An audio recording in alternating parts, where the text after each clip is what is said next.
जय हिंद साथियों, स्वागत है आपका self study classes with Sumit Jain YouTube channel और दोस्तों ऐप में। दोस्तों बहुत सारे स्टूडेंट को ऐप डाउनलोड नहीं करते बन रहा है या फिर कर भी लिया है तो कोर्स भी नहीं देख पा रहे हैं। तो मैं आज उनको बता दूं कि ये जो सेल्फ स्टडी क्लासेस इस प्रकार से जब आप प्ले स्टोर से करते हैं तो ये आपका वेल जो है आइकन उसमें लगा हुआ है ना। तो इस प्रकार से सेल्फ स्टडी क्लासेस आपको सर्च करना है और ऐसे आइकन में आपको ऐप मिलने वाला है। ठीक है, तो दोस्तों हम देखें कि प्ले स्टोर में आपको इस प्रकार से दिखेगा ये सेल्फ स्टडी क्लासेस। ठीक है, ये प्ले स्टोर में आपको सेल्फ स्टडी क्लासेस का ऐप दिखने वाला है। ठीक है, ये इमेज उसमें डली है, ये आइकन, ये लोगो उसमें डला है। ठीक है, अब दोस्तों इसको इंस्टॉल करना है, यहां से आप इंस्टॉल करेंगे। ठीक है, अब इंस्टॉल करेंगे तो वहां पर आपको नंबर मांगेगा, जीमेल नंबर मांगेगा, तो आपको ओटीपी आएगा, तो आप रजिस्टर करके आगे बढ़ेंगे। जय हिंद साथियों, स्वागत है आपका सेल्फ स्टडी क्लासेस ऐप में और दोस्तों यूट्यूब चैनल में। दोस्तों अगर अभी तक आपने सेल्फ स्टडी क्लासेस का ऐप डाउनलोड नहीं किया तो आज ही सेल्फ स्टडी क्लासेस का ऐप जरूर डाउनलोड करें। ठीक है, हिंदी साहित्य का संपूर्ण कोर्स लॉन्च किया गया दोस्तों सेल्फ स्टडी क्लासेस ऐप में। आप मास्टर कैडर एग्जाम की तैयारी कर रहे हैं, टीजीटी, पीजीटी, जूनियर टेट या हिंदी साहित्य से संबंधित किसी भी एग्जाम की तैयारी कर रहे हैं तो सेल्फ स्टडी क्लासेस ऐप आपके लिए दोस्तों बहुत ही बढ़िया ट्रिकी कोर्स लॉन्च किया गया है। विस्तृत अध्ययन जहां पर आपको टॉपिक वाइज टेस्ट और लाइव क्लासेस सारी चीज, डाउट सॉल्यूशन सब कुछ मिलता है, तो जरूर डाउनलोड करें। और दोस्तों आज हम डाउट से जो क्लियर की क्लास लेकर आते हैं, इसी प्रकार से आज हमारी ये 6वीं क्लास है। इसको हम देखते हैं। आपसे पूछा जाता है ढोला मारूरा दोहा के रचनाकार कौन है। ढोला मारूरा दोहा के रचनाकार कौन है। अब दोस्तों ये डाउट्स नंबर 1, यहां पर आपकी दो चीजें मिलती हैं, एक तो कल्लोल कवि और दूसरा कौशल लाभ। ठीक है, अब दोस्तों क्वेश्चन में आपसे जब पूछा जाता है तो एक ही आता है, या तो कौशल लाभ विकल्प में देगा या कल्लोल कवि देगा। ऐसा क्यों? ऐसा इसलिए है कि सबसे पहले जो मूल रचना थी ढोला मारूरा दोहा वो कल्लोल कवि की थी, लेकिन दोस्तों बाद में कौशल लाभ ने इसमें और भी दोस्तों छंद जोड़े, है ना, कुछ पद और जोड़ दिए इस ढोला मारूरा दोहा में, तो ढोला मारूरा दोहा के रचनाकार कौशल लाभ को माना जाने लगा। लेकिन क्वेश्चन पूछा जाता है तो अपन को उत्तर कैसे लगाना? विकल्प अनुसार, क्योंकि ढोला मारूरा दोहा के रचनाकार कल्लोल कवि भी सही है और कौशल लाभ भी सही है। विकल्प अनुसार अपन को उत्तर कल्लोल कवि और कौशल लाभ लगाना, दोनों एक साथ विकल्प में कभी नहीं आएगा। ठीक है, तो ये डाउट्स नंबर 1 आपका क्लियर। दूसरा क्वेश्चन है दोस्तों, आप यहां पर कलम का जादूगर किसे कहा जाता है, यहां से क्वेश्चन आते हैं और दोस्तों कंफ्यूजन यहां से होता है भयंकर, है ना। अगर ये ऐसे क्वेश्चन आपका आएगा कलम का जादूगर तो आपको याद रख लेना राम वृक्ष बेनीपुरी, ऐसे याद कर लेना, बोले वृक्ष की कलम का जादू, वृक्ष की कलम का जादू, वृक्ष की कलम का जादू, तो कलम का जादूगर अगर आए तो राम वृक्ष बेनीपुरी। लेकिन अगर आपसे पूछा जाए कि कलम का जादूगर तो राम वृक्ष बेनीपुरी, कलम का सिपाही तो लगाना प्रेमचंद, कलम का मजदूर किसे कहा जाता है तो प्रेमचंद, भाषा का जादूगर शिव पूजन सहाय को कहा जाता है, और दोस्तों शब्दों का जादूगर कमलेश्वर, शब्दों का जादूगर कमलेश्वर, और बिंब का जादूगर कहा जाता है केदारनाथ सिंह को। तो डाउट्स क्लियर, कलम का जादूगर रामवृक्ष बेनीपुरी, कलम का सिपाही प्रेमचंद को कहा जाता है। ये जीवनी अलग है दोस्तों, एक कलम का सिपाही जीवनी लिखी थी किसने? अमृत राय ने।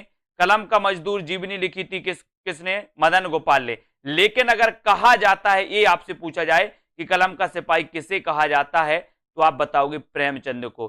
कलम का मजदूर किसे कहा जाता है तो प्रेमचंद को। भाषा का जादूगर किसे कहा जाता तो शिव पूजन सहाय, शब्दों का जादूगर किसे कहा जाता तो कमलेश्वर, बिंब का जादूगर केदारनाथ सिंह। ठीक है, तो इनको दोस्तों अपन को पढ़ना है, इनको याद करना है। ठीक है, और कलम का जादूगर पूछा गया था तो उत्तर होगा राम वृक्ष बेनीपुरी। क्वेश्चन कैसे भी आपसे पूछ लिया जाए आपको तैयार रहना है। ठीक है, अगला डाउट्स दोस्तों अपना है कवि सम्राट किसे कहा जाता है। दो क्वेश्चन यहां से बनते हैं, कौन कौन से? एक तो आपसे पूछा जाता है उपन्यास सम्राट किसे कहा जाता है, दूसरा क्वेश्चन आपसे पूछा जाता है कवि सम्राट किसे कहा जाता। तो दोनों में डाउट्स होता है कभी कभी। तो उपन्यास सम्राट अगर आपसे पूछा जाए तो आपको लगाना है प्रेमचंद, और अगर कवि सम्राट आपसे पूछा जाए तो आपको लगाना हरिऔध। हरिऔध ने दोस्तों नागरिक प्रचारिणी सभा में निःशुल्क सेवाएं दी थी, इसलिए वहां से इनको कवि सम्राट की उपाधि मिली थी। तो कवि सम्राट हरिऔध और उपन्यास सम्राट प्रेमचंद। बोले हरि चाहें तो कवि को सम्राट बना दें, हरि चाहें तो कवि को सम्राट बना दें, तो हरि से हरिऔध और कवि सम्राट हरिऔध, है ना, उपन्यास सम्राट प्रेमचंद। Doubts clear? अगला देखो, यहां पर आते हैं छायावाद का प्रवर्तक किसे माना जाता है। यहां भी बहुत सारे लोगों को डाउट्स है। कैसे? सबसे पहले तो क्वेश्चन नॉर्मल पूछा जाता है। कुछ लोगों की मन में धारणा है उत्तर मुकुटधर पांडे। यहां पर मुकुटधर पांडे नहीं होगा। अगर क्वेश्चन ऐसा आता है कि छायावाद का प्रवर्तक किसे माना जाता है, तो आपका राइट आंसर हो जाएगा जयशंकर प्रसाद। अगर आपसे पूछा जाता है कि रामचंद्र शुक्ल ने छायावाद का प्रवर्तक किसे माना, तब आपका 100% उत्तर होगा मुकुटधर पांडे। अगर आपसे क्वेश्चन पूछा जाता है कि नंद दुलारी वाजपेयी ने छायावाद का प्रवर्तक किसे माना, तब आपका 100% उत्तर होगा पंत को। लेकिन नॉर्मल क्वेश्चन अगर पूछा जाता कि छायावाद का प्रवर्तक किसे माना जाता, तब आपका उत्तर होगा जयशंकर प्रसाद। ठीक है। और अगर आपसे पूछा जाता है कि ईला चंद्र जोशी ने छायावाद का प्रवर्तक किसे माना, तब आपका उत्तर भी होगा क्या? जयशंकर प्रसाद। तो यहां पर 4 विकल्प, 4 प्रश्न आपके बन जाते। रामचंद्र शुक्ल ने किसे माना? मुकुटधर पांडे। नंदुलारी वाजपेयी ने किसे माना?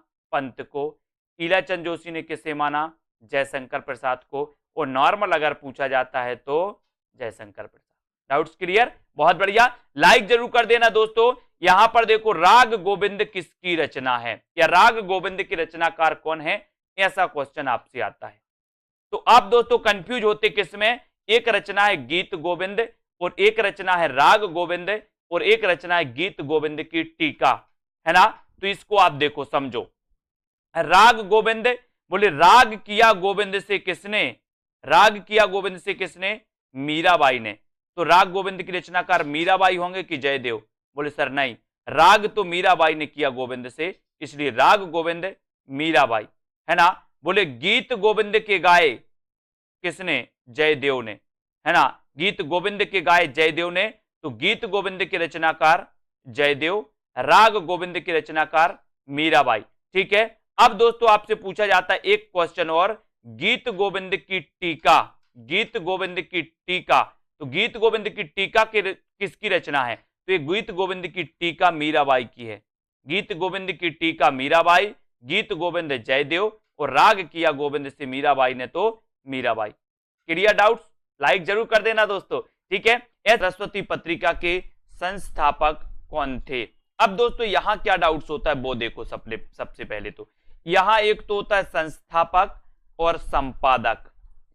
संपादक में, ये संस्थापक और संपादक में डाउट्स होता आपके अंदर कि आपने पढ़ा था कि सरस्वती पत्रिका के संपादक आपने अधिकांश महावीर प्रसाद द्विवेदी को पढ़ा, लेकिन आज ये डाउट्स आपका क्लियर होने वाला है दोस्तों। अगर ऐसा क्वेश्चन आए कि सरस्वती पत्रिका के संस्थापक कौन है, संस्थापक कौन है, तब आपका उत्तर हो जाएगा क्या? चिंतामणि घोष।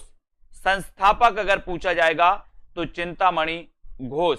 अगर आपसे पूछा जाए कि सरस्वती पत्रिका के प्रथम संपादक कौन थे, तो प्रथम संपादक में आपका उत्तर हो जाएगा श्याम सुंदर दास। ये प्रथम संपादक थे। क्या थे? संपादक। और फिर अगर आपसे पूछा जाए कि दोस्तों सरस्वती पत्रिका के जो संपादक थे वो कौन थे, अगर ये ऑप्शन में आपके नहीं आ रहा है और महावीर प्रसाद द्विवेदी आपका दिया है, तो आप महावीर प्रसाद द्विवेदी लगाओगे। ठीक है। लेकिन ऐसा क्वेश्चन आता है कि महावीर प्रसाद द्विवेदी सरस्वती पत्रिका के संपादक कब बने, तो कब बने? 1903 में ये बने थे, है ना। प्रथम संपादक कौन थे? श्याम सुंदर दास। स्थापना किसने की थी या संस्थापक कौन थे? तो चिंतामणि घोष। एक और क्वेश्चन, सबसे पहले सरस्वती पत्रिका कहां से प्रकाशित हुई थी? तो सबसे पहले दोस्तों एक काशी से प्रकाशित हुई थी। याद रख लेना, आपके ऑप्शन में प्रयाग आएगा, है ना, लेकिन ये सबसे पहले काशी में और फिर उसके बाद प्रयाग से। ठीक है। तो ये भी आपको याद रख लेना। तो सरस्वती पत्रिका के संस्थापक कौन थे? चिंतामणि घोष। डाउट्स नंबर 1 आपका क्लियर, है ना। अब दोस्तों यहां पर आप बात करते हैं कि प्रेम और रोमांस का कवि किसे कहा जाता है। डाउट्स नंबर 2, यहां पर कैसे? एक क्वेश्चन आपका पूछा जाता है छई रोमांस का कवि किसे कहा जाता है। दूसरा क्वेश्चन आपका पूछा जाता है प्रेम और रोमांस का कवि किसे कहा जाता है। दोनों में डाउट्स, छई रोमांस और प्रेम और रोमांस। ठीक है, तो इसको याद रख लेना दोस्तों कि प्रेम और रोमांस, प्रेम की बात आई तो बोले हमारे अंचल में भी प्रेम किया जाता है, अंचल में, है ना। और छई रोमांस का कवि कौन है, तो छई रोमांस का कवि कौन है, बच्चन। बोले बच्चन क्या करते हैं, बच्चन से बच्चे, बच्चे क्या करते, बोले छई रोमांस करते, छई रोमांस कौन करते, बच्चन। तो बच्चन से छई रोमांस के कवि कहलाते हैं, इन्हें कहा जाता है। और प्रेम और रोमांस का कवि कहा जाता है दोस्तों रामेश्वर शुक्ल अंचल को, है ना। इन्हें प्रेम और रोमांस का कवि कहा जाता है, याद रख लेना। डाउट्स नंबर 2 आपके यहां पर क्लियर हो जाता है ना। प्रेम और रोमांस का कवि रामेश्वर शुक्ल अंचल और छई रोमांस का कवि हरिवंश राय बच्चन, ठीक है। ओके, लाइक जरूर कर देना, अपने मित्रों तक ये सीरीज को जरूर दोस्तों शेयर करें। डाउट्स वाली सीरीज, हिंदी का स्टील किसे कहा जाता है, आपसे पूछा जाता है, तो आप क्या बताओगे, हिंदी का स्टील किसे कहा जाता है, बताइए। 4 विकल्प हैं, अगर आपसे उत्तर बन रहा है तो आपको जरूर बताना है। यहां से 2 क्वेश्चन आते दोस्तों, एक तो आता है एडिशन, हिंदी का एडिशन किसे कहा जाता है, और एक आता है हिंदी का स्टील किसे कहा जाता है, दोनों में कंफ्यूजन होता है। तो आपको कैसे याद रखना, हिंदी का स्टील, बोले सर हम स्टील के क्या लगवाएंगे, बाल लगवाएंगे, अपने जो बाल होते ना बाल स्टील के लगवाएंगे, काय के, स्टील के। तो अब आपसे कभी भी पूछा जाएगा कि हिंदी के स्टील किसे कहा जाता, तो स्टील से आपको याद आ जाएगा कि हम स्टील के बाल लगवाएंगे, तो बाल कृष्ण भट्ट को हिंदी का स्टील कहा जाता है। हिंदी का माउंटेन भी इन्हें कहा जाता है दोस्तों, बालकृष्ण भट्ट को, ठीक है। अब फिर आएगा आपका हिंदी का एडिशन किसे कहा जाता है, तो एडिशन कहा जाता है किसे, प्रताप नारायण मिश्र को। यहां पर आया सन, और सन का बोले सर बहुत प्रताप होता है, एक सन माने सूर्य, एक सन माने पुत्र, दोनों ही का प्रताप होता है, सूर्य का भी होता है और पुत्र का भी बहुत प्रताप होता है ना। तो एडिशन किसे कहा जाता, प्रताप नारायण मिश्र को, और स्टील किसे कहा जाता, बालकृष्ण भट्ट को। भूलना नहीं है, दोनों क्वेश्चन आते हैं, ठीक है। भारतेंदु प्रगेंदु, भारतेंदु प्रगेंदु किसे कहा जाता है, क्वेश्चन आपके लिए। अब यहां पर डाउट्स कैसा बनता है, यहां पर दोस्तों भारतेंदु आ जाता है, भारतेंदु, तो लोग क्या लगा देते हैं, भारतेंदु लगा देते हैं, आओ देखा ना ताओ, और लगा दिया भारतेंदु, नहीं लगाना। भारतेंदु प्रगेंदु कहा जाता है दोस्तों नाथूराम शर्मा शंकर को, है ना। ये डाउट्स आपको दूर करना है, भारतेंदु प्रगेंदु कहा जाता है किसे, नाथूराम शर्मा शंकर को। ये कुछ लोग लगा देते हैं भारतेंदु, जिन्होंने नहीं पढ़ा, अब आपने पढ़ दिया तो लगाना नहीं है। भारतेंदु प्रगेंदु की जो उपाधि है वो नाथूराम शर्मा शंकर की है ना। अगला डाउट्स देख लेते हैं, अगला डाउट है दोस्तों 20वीं सदी का बाणभट्ट किसे कहा जाता है, 20वीं सदी का बाणभट्ट। तो ये तो नॉर्मल क्वेश्चन है, सभी से बनेगा, 20वीं सदी का बाणभट्ट किसे कहा जाता है, तो आपको पता है दोस्तों वो किसे कहा जाता है, हजारी प्रसाद द्विवेदी को। नॉर्मल क्वेश्चन रखा गया आपके लिए, ठीक है। तो 20वीं सदी का बाणभट्ट आपसे पूछा जाएगा तो हजारी प्रसाद द्विवेदी। आपको पता है दोस्तों हजारी प्रसाद द्विवेदी की हिंदी साहित्य का आदिकाल, हिंदी साहित्य का उद्भव और विकास, है ना, हिंदी साहित्य की भूमिका, इन्होंने ये 3 बहुत ही श्रेष्ठ ग्रंथ लिखे। कबीर नामक दोस्तों इन्होंने ग्रंथ भी लिखा, एक रचना की इन्होंने कबीर नामक, है ना। ये सारी की सारी चीजें आपको याद करनी है और इसी प्रकार से बने रहना डाउट्स वाली क्लास में। तो श्रृंगार काल किसने कहा, अब यहां से 2 क्वेश्चन पूछे जाते दोस्तों, कंफ्यूज होते लोग कि श्रृंगार काल मिश्र बंधु ने कहा या दोस्तों विश्वनाथ ने कहा, है ना, विश्वनाथ प्रसाद ने कहा। यहां पर आपको कंफ्यूजन होता है, ये विश्वनाथ, ठीक है। तो आपका यहां पर दोस्तों याद रख लेना है कि रीति काल को जो श्रृंगार काल कहा वो किसने कहा, विश्वनाथ प्रसाद ने। यानी कि ये नंबर जो है वो बिल्कुल सही है, क्योंकि श्रृंगार तो विश्व के लोग करते हैं, विश्व के लोग करते हैं, तो विश्वनाथ प्रसाद क्या बोलेंगे, रीति काल को श्रृंगार काल कहेंगे, है ना। फिर आपसे एक क्वेश्चन और आता है कि रीति काल को अलंकृत काल किसने कहा, तो यहां पर डाउट्स आपका रहता है और क्वेश्चन पूछा भी जाता है। तो अलंकृत काल किसने कहा, मिश्र बंधुओं ने, अलंकृत काल कहा है मिश्र बंधुओं ने, और दोस्तों श्रृंगार काल कहा है विश्वनाथ प्रसाद ने, ठीक है। तो डाउट्स आपका क्लियर हो गया। अब दोस्तों बात करते हैं अगले प्रश्न की, रीति काल का प्रवर्तक किसे माना जाता है। एक नॉर्मल क्वेश्चन आपसे पूछा जाता है तो आप कंफ्यूज होते, क्योंकि आपको पता है रीति काल का प्रवर्तक रामचंद्र शुक्ल ने किसे माना, चिंतामणि को। श्याम सुंदर दास ने किसे माना, केशव दास को। डॉक्टर नगेंद्र ने किसे माना, केशव दास को, है ना।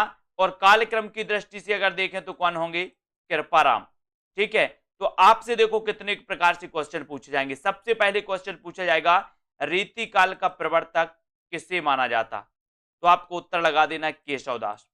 ठीक है, फिर आपसे पूछा जाएगा डॉक्टर नगिन ने रीतिकाल का प्रवर्तक किसे माना, उत्तर लगा देना केशवदास। फिर आपसे पूछा जाएगा श्याम सुंदर दास ने रीतिकाल का प्रवर्तक किसे माना, तो उत्तर लगा देना केशवदास। लेकिन आपसे पूछा जाएगा कि रामचंद्र शुक्ल ने रीतिकाल का प्रवर्तक किसे माना, तो आपका उत्तर हो जाएगा क्या, चिंतामणि। आपका उत्तर चेंज हो जाएगा, चिंतामणि सही होगा। लेकिन अगर आपसे पूछा जाएगा कि कालक्रम की दृष्टि से रीतिकाल के प्रवर्तक कौन माने जाते हैं, तो उत्तर हो जाएगा कौन दोस्तों, कृपाराम। कृपाराम। ठीक है, तो यहां पर आपके 3-4 प्रश्न रहते हैं जिसमें आप हमेशा दोस्तों क्या कंफ्यूज होते रहते हैं। Clear doubts. अगला क्वेश्चन, अगला क्वेश्चन है दोस्तों हिंदी साहित्य का प्रथम बड़ा महाकाव्य कौन सा है, कौन सा है, ये क्वेश्चन आता है। तो आप कंफ्यूज नहीं होना, प्रथम जो बड़ा महाकाव्य है वो बड़ा महाकाव्य दोस्तों पद्मावत। आपसे क्वेश्चन आता है कि हिंदी का प्रथम महाकाव्य कौन सा है, उत्तर होता है पृथ्वीराज रासो। लेकिन आपसे क्वेश्चन आता है कि हिंदी का प्रथम प्रमाणिक महाकाव्य कौन सा है, तो पद्मावत। हिंदी का प्रथम बड़ा महाकाव्य कौन सा है, तो पद्मावत, है ना। खड़ी बोली का प्रथम महाकाव्य कौन सा है, तो प्रिय प्रवास, है ना। ये भी आपको याद रख लेना। तो यहां से याद रख लेना दोस्तों, हिंदी का प्रथम महाकाव्य पृथ्वीराज रासो, रचनाकार चंद्रवरदाई। हिंदी का प्रथम प्रमाणिक महाकाव्य पद्मावत, रचनाकार जायसी, है ना। हिंदी खड़ी बोली का प्रथम महाकाव्य प्रिय प्रवास, रचनाकार हरिऔध। हरिऔध। ठीक है, ये भी आपको याद रख लेना। यहां से आपके जो क्वेश्चन है वो क्या हो जाती है, क्लियर। ये डाउट्स वाले प्रश्न आपसे पूछे जाते हैं। अगला क्वेश्चन, अनित्य किसकी रचना है, अनित्य रचना बताना है दोस्तों। तो यहां पर आपको बताना है कि अनित्य के रचनाकार कौन है। तो यहां पर दो लोगों की रचना है दोस्तों अनित्य, है ना। तो एक तो बदी उज्जमा की और एक मृदुला गर्ग की।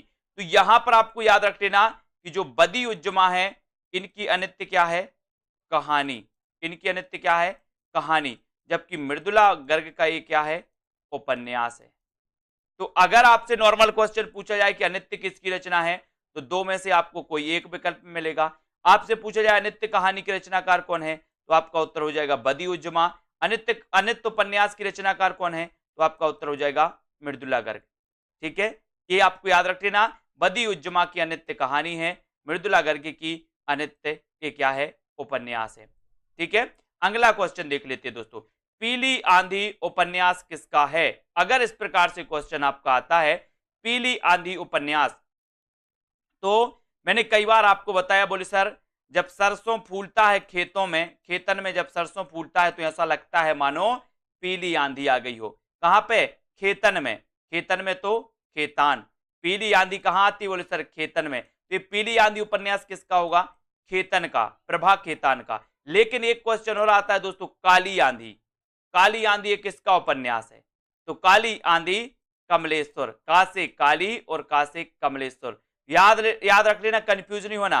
पीली आंधी और काली आंधी, पीली आंधी कहां आएगी, खेतन में तो खेतान, और काली आंधी का से काली आंधी, का से कमलेश्वर। ठीक है, तो काली आंधी उपन्यास किसका है, कमलेश्वर को। ठीक है, तो ये तो थे दोस्तों आपके डाउट्स वाले प्रश्न। ऐसे अनेकों वीडियो आएंगे। इसकी रचना है, 4 विकल्प है, महादेवी वर्मा की, दिनकर, प्रतिभा अग्रवाल या फिर अलका सरावगी। अब ऐसा अगर क्वेश्चन आता है तो कई लोग कंफ्यूज होते, कैसे कंफ्यूज होते हैं। डाउट्स नंबर 1, रश्मि और रश्मि रथी, है ना। तो रश्मि तो यहां पूछा गया, तो यहां तो उत्तर आपका महादेवी वर्मा हो जाएगा। लेकिन यहां पर रश्मि रथी पूछा जाता तो उत्तर दिनकर होता। याद रख लेना, कई लोग कंफ्यूज होते रश्मि और रश्मि रथी में। तो रश्मि महादेवी वर्मा जी की रचना है और ये महादेवी वर्मा जी की बौद्ध धर्म से प्रभावित रचना है। कई बार ऐसा भी पूछा जाता है कि महादेवी वर्मा की कौन सी रचना बौद्ध धर्म से प्रभावित है, तो ये रश्मि रचना है महादेवी जी की। ठीक है, बाकी रश्मि रथी किसकी रचना है, दिनकर की। डाउट्स नंबर 1 क्लियर है ना। अब बात करते हैं दोस्तों डाउट्स नंबर 2 की, पिता कहानी के लेखक कौन है। दोस्तों ये 3 लेखकों के द्वारा एक कहानी लिखी गई, जिनमें देखें अपन ज्ञान रंजन की भी पिता कहानी है, महीप सिंह की भी पिता कहानी है, और धीरेन्द्र अस्थाना की भी दोस्तों पिता कहानी है। तो आपको याद रख लेना, बोले पिता ज्ञान देते हैं तो ज्ञान रंजन, है ना। महीप रहते या समीप रहते हैं, ऐसे कर लेना, महीप या समीप रहते हैं पिता, तो महीप सिंह की भी दोस्तों क्या है ना, ये पिता कहानी है। धीरेन्द्र अस्थाना, और दोस्तों धीरे धीरे पिता हमारा क्या करते हैं, ज्ञान बढ़ाते हैं, है ना, हमारा पालन पोषण करते हैं। तो धीरेन्द्र अस्थाना की भी पिता कहानी, तीनों की है, कंफ्यूज नहीं होना कभी, कहानी है और है ना। ज्ञान रंजन जी की पिता कहानी, महीप सिंह की पिता कहानी है, और धीरेन्द्र अस्थाना की भी पिता कहानी है। ठीक है, तो अब आपसे पूछा जाएगा पिता कहानी के लेखक कौन है, तो इन तीन में से एक विकल्प आपके सामने आएगा, उसमें उत्तर आपको टिक करना होगा। ठीक है, डाउट्स नंबर 2 आपका क्लियर। बढ़ते हैं दोस्तों अगले क्वेश्चन की ओर। वसीयत नाटक के लेखक कौन है? वसीयत नाटक, अब यहां भी दोस्तों डाउट्स आपके लिए होता है, क्योंकि ये जो वसीयत नाटक है, ये वसीयत नाटक दो लेखकों का है, एक तो भगवती चरण वर्मा और दूसरे नाग बोडस। ठीक है, तो आपसे जब पूछा जाएगा कि वसीयत नाटक के लेखक कौन है, तो या तो भगवती चरण वर्मा आपके ऑप्शन में होगा या फिर नाग बोडस आपके ऑप्शन में होगा। ठीक है, दोनों ऑप्शन में नहीं आएगा। आपको याद रख लेना कि वसीयत नाटक के लेखक कौन है, भगवती चरण वर्मा और नाग बोडस। बोले नाग की वसीयत भगवती को सौंप दी, नाग की वसीयत किसको सौंप दी? भगवती को। तो नाग बोडस और भगवती चरण वर्मा दोनों का नाटक है वसीयत। ठीक है, तो डाउट्स नंबर 3 क्लियर है ना। अगला क्वेश्चन है दोस्तों, अगला जो अपना डाउट्स है, तीसरा हाथी नाटक के लेखक कौन है? एक क्वेश्चन पूछा जाता है अंधों का हाथी और दूसरा क्वेश्चन पूछा जाता है तीसरा हाथी, दोनों में कंफ्यूजन होता है, तीसरा हाथी और अंधों का हाथी। ठीक है, तो यहां से याद रख लेना तीसरा हाथी ये दोस्तों किसका है? रमेश बख्शी का, ये रमेश बख्शी का नाटक है, जबकि अंधों का हाथी जो नाटक है वो शरद जोशी का है। अब याद रख लेना, बोले अंधों का हाथी जोश में आ गया, अंधों का हाथी काय में आ गया? जोश में आ गया, है ना। और तीसरा हाथी है, बोले रमेश बख्शी का ये तीसरा हाथी है ना। एक हाथी, दो हाथी, तीसरा हाथी, तो रमेश बख्शी का तीसरा हाथी है। ठीक है, शरद जोशी अंधों का हाथी। ठीक है, तो क्लियर। डाउट्स नंबर आपसे पूछा जाएगा तीसरा हाथी के रचनाकार कौन है, तो आप उत्तर लगा देना रमेश बख्शी। आपसे पूछा जाएगा अंधों का हाथी की रचनाकार कौन है, तो आप उत्तर लगाना शरद जोशी। ठीक है, बात कर लेते हैं दोस्तों, और एक और है दोस्तों पागल हाथी। पागल हाथी एक लघु कथा है प्रेमचंद जी की, पागल हाथी। ठीक है, तो पागल हाथी को भी आपको याद रख लेना। अब एक क्वेश्चन और पूछा जाता है दोस्तों, डाउट्स नंबर 5, अभिमान मेरू किसे कहा जाता है? कई बार पूछा गया। अब दोस्तों यहां पर एक तो मेरू आ गया, मेरू, तो बहुत सारे लोग क्या लगा देते हैं? मेरू तुंग लगा देते हैं, लेकिन ऐसा नहीं करना। अभिमान मेरू, पुष्पदंत ने स्वयं को अभिमान मेरू कहा था, है ना। पुष्पदंत ने स्वयं को क्या कहा था? अभिमान मेरू कहा था। तो अभिमान मेरू कहा जाता है पुष्पदंत को, है ना। अपभ्रंश का भवभूति कहा जाता है पुष्पदंत को, याद रख लेना। इनकी एक रचना आपने पढ़ी होगी दोस्तों, महापुराण। महापुराण दोस्तों जिसमें 63 सलाका पुरुषों का वर्णन किया गया है, तो पुष्पदंत को अभिमान मेरू कहा जाता है, ना कि मेरू तुंग को। कंफ्यूज नहीं होना, यहाँ मेरू आया तो बहुत सारे, लगभग मान के चलो कि 50% लोग तो मेरू तुंग लगा कर आते, जिनको नहीं पता होता। ठीक है, तो दोस्तों इसी प्रकार से उत्तरार्ध भक्तमाल के रचनाकार कौन है? अब दोस्तों यहां पर देखो कितने डाउट्स होते हैं। आपसे एक क्वेश्चन पूछा जाता है भक्तमाल की रचनाकार कौन है, फिर पूछा जाता है उत्तरार्ध भक्तमाल के रचनाकार कौन है, फिर पूछा जाता है भक्तमाल के टीकाकार कौन है, फिर पूछा जाता है नव भक्तमाल के रचनाकार कौन है। चारों रचनाओं में आप कंफ्यूज होते हो, लेकिन याद रख लेना ये उत्तरार्ध भक्तमाल की जो रचनाकार हैं वो भारतेंदु हैं, है ना। याद रख लेना, बोले भारत में भक्तों के उत्तर देते हैं भगवान, भक्तों के उत्तर, है ना, तो भारतेंदु हो जाएगा। अगर भक्तमाल अकेला आपसे पूछा जाए तो नाभादास सही हो जाएगा। ठीक है, भक्तमाल के टीकाकार कौन है, तो उत्तर हो जाएगा क्या? प्रियादास। और आपसे पूछा जाए कि नव भक्तमाल के रचनाकार कौन है, नव भक्तमाल के, तो आप राधा चरण गोस्वामी लगा देना। ठीक है, राधा चरण गोस्वामी। तो आपके 4 प्रश्न यहां से बनते हैं। भक्तमाल के रचनाकार नाभादास, उत्तरार्ध भक्तमाल के रचनाकार भारतेंदु, है ना। फिर आपसे पूछा जाता है भक्तमाल के टीकाकार प्रियादास, नव भक्तमाल के रचनाकार कौन है, तो राधा चरण गोस्वामी। ठीक है, डाउट्स नंबर 1 क्लियर। दूसरी बात करते महापात्र किसे कहा जाता है, तो महापात्र आपको बताना है दोस्तों निराला, नरहरि बंदीजन, रहीम या फिर विद्यापति में से। तो यहां पर जो डाउट्स नंबर आपका 2 है, क्या डाउट्स होता है, जिनने नहीं पढ़ा वो महापात्र को सीधे सीधे लगा के आते हैं क्या? निराला। लेकिन आपको पता है कि निराला को महापात्र नहीं महाप्राण कहा जाता है। महाप्राण निराला को, जबकि महापात्र कहा जाता है नर हरि बंदीजन। बोले हम हरि के, नर जो हैं वो हरि के महापात्र हैं, याद रख लेना। नर हरि बंदीजन इन्हें महापात्र कहा जाता है और निराला को कहा जाता है महाप्राण। बोले हमारा महाप्राण निराला है, हमारा महाप्राण निराला है। इस प्रकार से तो डाउट्स नंबर 2 क्लियर। बात करें 3 की, उसने कहा था कि रचनाकार कौन है, आपसे पूछा जाएगा उसने कहा था कि रचनाकार कौन है। तो ये तो सबको पता है कि सर ये जो कहानी है ये फ्लैशबैक शैली में लिखी गई कहानी है और इस कहानी के जो लेखक है वो चंद्रधर शर्मा गुलेरी है ना। उसने कहा था, बुद्धू का कांटा और सुखमय जीवन, इनकी 3 प्रसिद्ध कहानियां मानी जाती हैं चंद्रधर शर्मा गुलेरी की। जबकि दोस्तों उसने नहीं कहा था कि रचनाकार कौन है, शैलेश मटियानी। कभी कभी आपसे पूछा जाए उसने नहीं कहा था कि रचनाकार कौन है, तो आप कहोगे यार कि ये वो ही पूछा होगा, उसने कहा था लेकिन ये गड़बड़ हो गया होगा, परीक्षक ने, प्रिंट करने वाले ने नहीं लिख दिया, अपन तो उत्तर सही लगाएं, है ना। तो ये उसने नहीं कहा था, ये दोस्तों रचना शैलेश मटियानी की, और तुमने कहा था एक रचना नागार्जुन की। तो 3 डाउट्स वाले क्वेश्चन, उसने कहा था चंद्रधर शर्मा गुलेरी, उसने नहीं कहा था शैलेश मटियानी, तुमने कहा था नागार्जुन। ठीक है, क्लियर। चौथा क्वेश्चन अपन देखते हैं दोस्तों, आदिकाल को चारण काल किसने कहा। कई बार क्वेश्चन पूछा जाता है और डाउट्स में बहुत सारे लोग दोस्तों क्या कर देते हैं, गलत कर देते हैं। तो आदिकाल को चारण काल दोस्तों 2 विद्वानों ने कहा है, एक तो रामकुमार वर्मा ने और दूसरा गिरियर्सन ने। तो अब आप कंफ्यूज नहीं होना, विकल्प में एक ही आएगा, या तो रामकुमार वर्मा आपसे दिया जाएगा या फिर गिरियर्सन आपको दिया जाएगा। ठीक है, तो आदिकाल को चारण काल रामकुमार वर्मा ने भी कहा है और गिरियर्सन ने भी कहा है। ठीक है, क्लियर।